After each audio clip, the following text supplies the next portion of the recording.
Hello అందరికీ good morning. అందరూ ఎలా ఉన్నారు? నేనైతే సూపర్గా ఉన్నాను.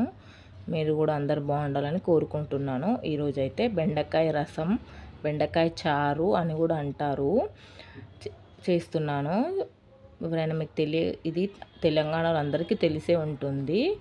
దానికోసం ముందుగా ఒక ప్యాన్ పెట్టుకొని అందులో ప్యాన్ హీట్ అయ్యాక 2 టేబుల్ స్పూన్ ఆయిల్ వేసుకొని పోపు దినుసులు వేసుకొని కొంచెం పచ్చిమిర్చి ఒక 3 పచ్చిమిర్చి, ఇంకా పచ్చిమిర్చి వేసామండి, మనం కారం వేయం ఇందులో. పచ్చిమిర్చి, ఒక ఉల్లిపాయ, కొంచెం చిటికెడు పసుపు, కరివేపాకు కూడా వేసుకొని ఇలా అన్నీ మంచిగా కలిసేటట్టు మిక్స్ చేసుకోవాలండి. ఇది కొంచెం మిక్స్ అయ్యాక అందులో 1/2 టేబుల్ స్పూన్ అల్లం వెల్లుల్లి పేస్ట్ వేసి పచ్చివాసన పోయిందాకా కలుపుకుంటూ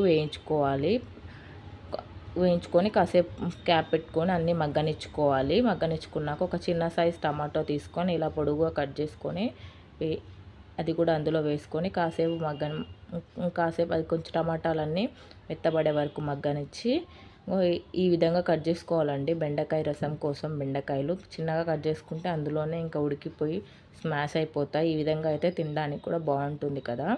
బెండకాయలు వేసుకొని అందులో అవి మగ్గడానికి కొంచెమే సాల్ట్ వేస్తున్నానండి. తర్వాత సాల్ట్ టేస్ట్ చూసుకొని అడ్జస్ట్ చేసుకొని వేసుకుంటాను. ఫస్ట్లో కావాలంటే వేసుకోవచ్చు, తర్వాత అయినా వేసుకోవచ్చు. నేను ఫస్ట్లో కొంచెమే వేసాను, అది మీ ఇష్టము, ఎప్పుడైనా వేసుకోవచ్చు. అవి మగ్గాక కొంచెము మళ్ళీ క్యాప్ తీసి చూసుకొని చూడండి, మంచిగా చక్కగా మగ్గిపోయినాయి బెండకాయలు అన్నీ. ఇప్పుడు చింతపండు రసం కొంచెం పెద్ద నిమ్మకాయ సైజ్ అంతా చింతపండు నానబెట్టుకొని అందులో రసం తీసి ఈ విధంగా రసం పిండుకొని పోసుకోవాలండి. కొంచెం పులుపు ఉండాలి కదా, మరి ఎక్కువగా వేసుకోవద్దు, పుల్లగా అయిపోతుంది, టేస్ట్ ఉండదు. ఆ రసం వేసుకున్నాక కాసేపు మూత పెట్టుకొని మరలనిచ్చుకోవాలి. చూడండి ఎంత మంచిగా మళ్ళీపోతుందో. ఇలా మళ్ళీ ఒకసారి ఇలా కలుపుకొని చూడండి, దగ్గర పడిపోయింది కదా. ఇప్పుడు ఒక బౌల్లోకి శనగపిండి, ఎవరైనా మన ఛానల్ని ఫస్ట్ టైం చూసుకున్నట్లయితే ప్లీజ్ సబ్స్క్రైబ్ చేసుకోండి.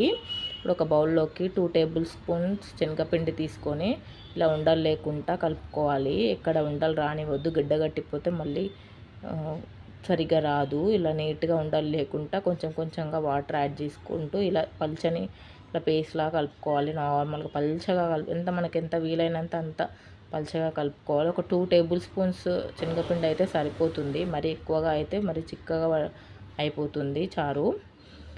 ఇప్పుడు ఆ శనగపిండి మిశ్రమాన్ని మనం ఇందాక చింతపండుతో ఉడికించుకున్నాం కదా, అది ఉడికిపోయింది చక్కగా. ఇప్పుడు చింతపండు మిశ్రమాన్ని కూడా వేసుకొని మరొకసారి కలుపుకోవాలి. అంతా చింతపండు మిశ్రమం, ఇప్పుడు మనం వేసిన శనగపిండి మిశ్రమం కలుపుకునేటట్టు మన క్వాంటిటీకి తగ్గట్టు చిక్కగా ఉంటుంది కదా, మన క్వాంటిటీకి తగ్గట్టు వాటర్ యాడ్ చేసుకుంటూ చూసుకోవాలి. మనకి ఎంత క్వాంటిటీ వాటర్ కావాలో, ఎలా తినగలమో. కొందరు చిక్కగా తింటారు, కొందరు పల్చగా తింటారు. మేమైతే మరీ అంత పల్చగా తినము, చిక్కగా తినము. కొంచెం నార్మల్గా చూడండి, ఇలా నార్మల్గా పెట్టుకొని మరలనిచ్చుకోవాలి. చూడండి దగ్గర పడిపోయింది ఇలా చిక్కగా. ఇప్పుడు ఇందులోకి నేను ఇందాక సాల్ట్ వేసుకోలేదని చెప్పాను కదా, ఇప్పుడు యాడ్ చేసుకుంటున్నాను సాల్ట్ యాడ్ చేసుకొని కొంచెం ధనియాల పొడి, ఇంకేం వేయొద్దండి, చేదైపోతుంది. ఇంకా ధనియాల పొడి ఒక్కటి వేసుకుంటే సరిపోతుంది. మసాలాలకి ఇట్లా ఏ వేయనవసరం లేదు. ధనియాల పొడి వేసుకొని కొంచెం మన పులుపుకి అడ్జస్ట్ చేసుకోనికే నేనైతే కొంచెం బెల్లం వేసుకుంటున్నాను. తినేవాళ్ళు వేసుకోవచ్చు, తినని వాళ్ళు స్కిప్ చేయొచ్చు. నేనైతే కొంచెం పులుపుకి దానికి బ్యాలెన్స్ అయ్యే విధంగా వేసుకుంటున్నాను. ఇక లాస్ట్లో కొత్తిమీర వేసుకొని ఇలా కొంచెం సేపు ఇంకో 2 నిమిషాలు మరలనిచ్చుకుంటే వేడి వేడి బెండకాయ రసం రెడీ. ప్లీజ్ అండి, నా ఛానల్ని ఎవరైతే ఫస్ట్ టైం చూస్తున్నారో సబ్స్క్రైబ్ చేసుకోండి.